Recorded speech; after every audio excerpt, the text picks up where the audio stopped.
ناظرین، میاں شہباز شریف صاحب دوسری بار وزیر اعظم بنے ہیں۔ میں عالم اسلام، عالم عرب کا ایک طالب علم ہونے کے ناطے یہ بات کہہ سکتا ہوں کہ ہمارے دوست ممالک جو ہیں، جن میں چائنا بھی ہے، جن میں ترکی بھی ہے، جن میں ہمارا ہمیشہ ہر برے وقت میں ہمارے ساتھ کھڑے ہونے والا سعودی عرب ہے، متحدہ عرب امارات ہے، ان سب کی طرف سے ایک خوشی کا اظہار کیا گیا ہے۔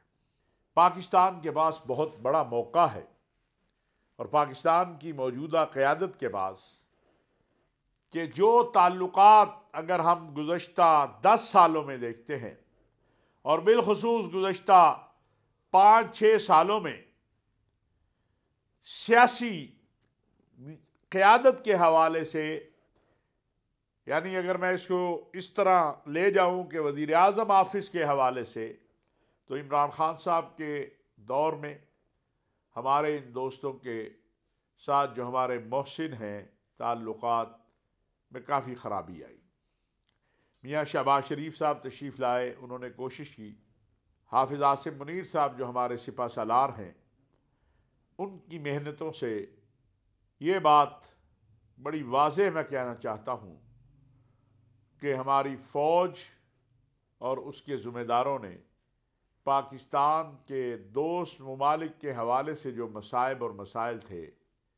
ان کو حل کرنے میں بھی مدد دی ہے۔ اب موقع ہے کہ آگے بڑھا جائے اور مسائل کو حل کیا جائے، اور دوست ممالک کو اعتماد دیا جائے۔ پاکستان میں ہمارے دوست ممالک انویسٹمنٹ کرنے کے لیے بھی تیار ہیں، تعاون کرنے کے لیے بھی تیار ہیں، آگے بڑھنے کے لیے بھی تیار ہیں۔ صرف ایک اعتماد کی فضا کو قائم کرنا ہوگا، اور وہ اعتماد کی فضا اس وقت مزید بہتر ہوگی جب اس ملک کے اندر معاشی، سیاسی، یعنی سیاسی استحکام آئے گا تو معاشی استحکام بھی آئے گا۔ ہم سب کو دعا بھی کرنی چاہیے اور کوشش بھی کرنی چاہیے کہ معاملات بہتر سے بہتر ہوں، اور یہ جو نئی قیادت، یعنی پرانے قائدین ہیں لیکن نئے دوبارہ منتخب ہو کے جو نئی قیادت، میں اس لیے کہہ رہا ہوں، وزیر اعظم شہباز شریف صاحب اور صدر آصف علی زرداری صاحب، وہ آگے بڑھے، اور ان کے ساتھ اگر سیاسی ملک کی سیاسی جماعتیں تعاون کریں تو پاکستان کا مستقبل بہت بہتر ہو سکتا ہے۔